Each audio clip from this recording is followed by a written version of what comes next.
Bayangkan sebuah kerusuhan besar yang tampak spontan. Ribuan massa turun ke jalan dan teriakan-teriakan menggema.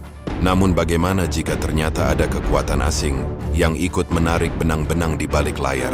Nama itu adalah George Soros. Soros bukan hanya dikenal sebagai spekulan yang mengguncang dunia keuangan dengan menjatuhkan pound sterling pada 1992.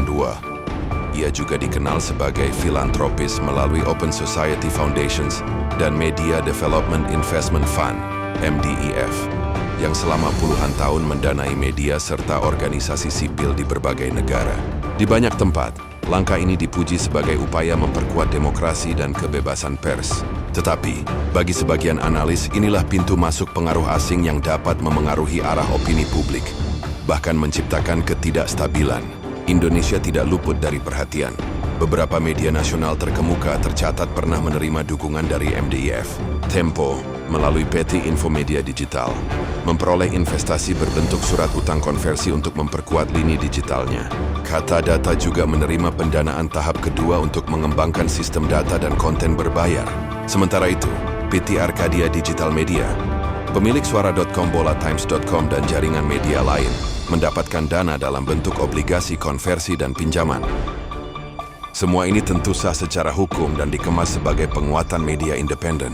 Namun, bagi pihak yang skeptis, dukungan finansial ini bisa menjadi pintu untuk memengaruhi narasi yang tersebar luas di masyarakat. Ketika demonstrasi besar meledak di Indonesia baru-baru ini, sebagian pengamat menilai ada kemiripan pola dengan apa yang sering disebut revolusi warna di berbagai belahan dunia. Mulai dari narasi media yang konsisten, koordinasi massa yang tampak rapi, hingga framing opini publik yang menekan legitimasi pemerintah. Apakah ini hanya dinamika internal? Ataukah ada dorongan halus dari luar melalui jaringan media dan organisasi sipil yang terkait dengan Soros? Bukti langsung memang belum tersedia. Namun jika menengok sejarah keterlibatan Soros di Eropa Timur, Asia Tengah, hingga Amerika Latin, pola-pola serupa kerap muncul. Dukungan pada media independen, pembiayaan organisasi sipil, dan lahirnya mobilisasi sosial yang mengubah arah politik. Indonesia, dengan populasi hampir 300 juta jiwa dan posisi strategis di Indo-Pasifik, tentu menjadi target yang terlalu penting untuk diabaikan. Pertanyaannya, apakah Soros sekadar filantropis yang memperjuangkan kebebasan informasi, ataukah ia seorang arsitek global yang ikut menggerakkan ketidakstabilan demi kepentingannya?